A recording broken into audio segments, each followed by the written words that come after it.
think many people, when they go into a particular field or industry, are somewhat interested in what they're doing.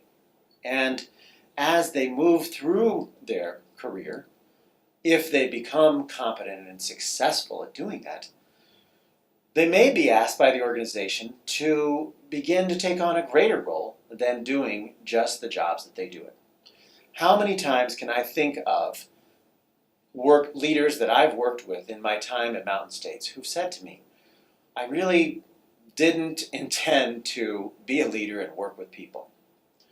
One way, as we begin to think about this bigger question of what does interpersonal mastery look like, I want to just show a model that helps me think about it and helps us begin our discussion about interpersonal mastery.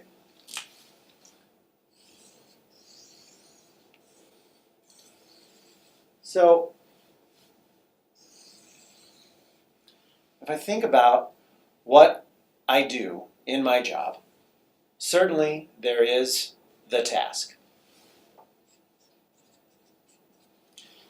Those are the nuts and bolts of my job, getting things done. There's also another piece, which is how we get those things done. I'll just call it, in big terms, the process, which includes communication, being a leader, of course, standard operating procedures. There's all kinds of elements to that. Of course, our discussion is going to be more focused on interpersonal mastery as it relates to leadership. So, what happens is at the beginning of our jobs, we have a high emphasis on getting that task accomplished and less on the process, which again includes leadership, communication, and elements that we will be working on. So, as an employee, I'm working at this level. A lot of tasks, small process. As I move up and my organization promotes me, asks me to do more things, that percentage begins to shift.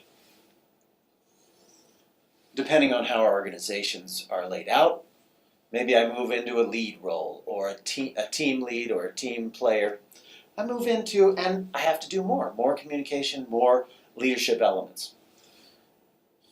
Maybe as a supervisor, ratio continues to change. Director level, now it's more and more of the process, less and less of the task. And finally, at the executive level, so very little of the work that we do is related to the task that originally got me into the industry that I care so much about.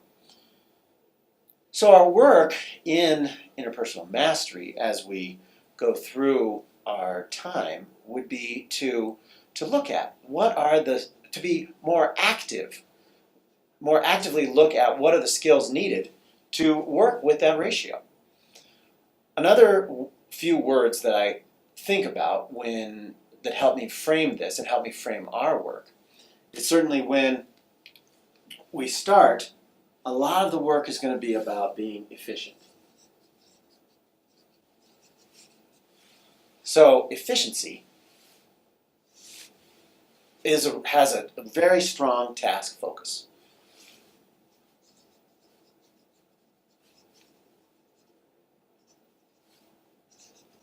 Getting things done timely, working on all the tasks that we have. And I've heard Stephen Covey say the distinction of doing things right.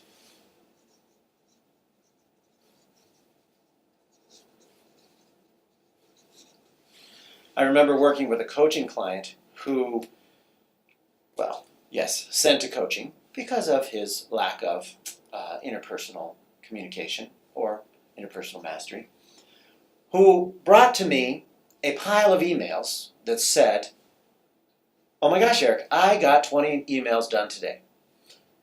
What happened, though, of course, is in those emails, he used all kinds of language that was not particularly effective, which brings us to our next distinction.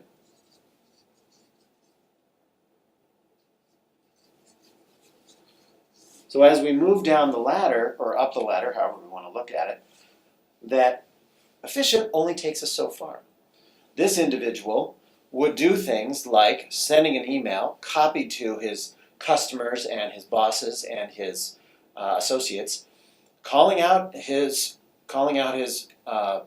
subordinates, calling them idiots. I can't believe anybody would do something that crazy. Of course, copied on all kinds of people. And he was raving about how efficient he was. This is where I like the distinction of effectiveness. So effectiveness is, if we go along with Stephen Covey's piece of saying we want to be not just we want to be efficient with things, but effective with people. Also, he would say that we want to not just do things right, but do the right things. In addition, one of the primary distinctions we use at Mountain States around interpersonal communication is having intent equal impact. So for example, those emails that he was writing, certainly in his mind, oh my gosh, I'm getting so much done.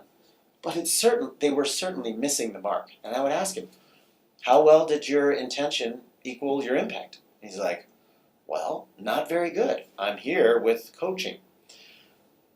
So, as we get into our discussion of interpersonal mastery and obviously communication and language, effectiveness will be a big part of that. Now, I can, working with people, and especially my father, who was a coach for a long time, worked with lots of people who were efficient and were also effective. And their entire careers were spent at trying to accomplish those things. And still, they came up empty. Still came up empty and made a lot of money, but felt disconnected in the end. So I think in interpersonal mastery, as we continue our conversation, I'm going to add or offer another level of this as these percentages change to satisfaction. In our relationships with others,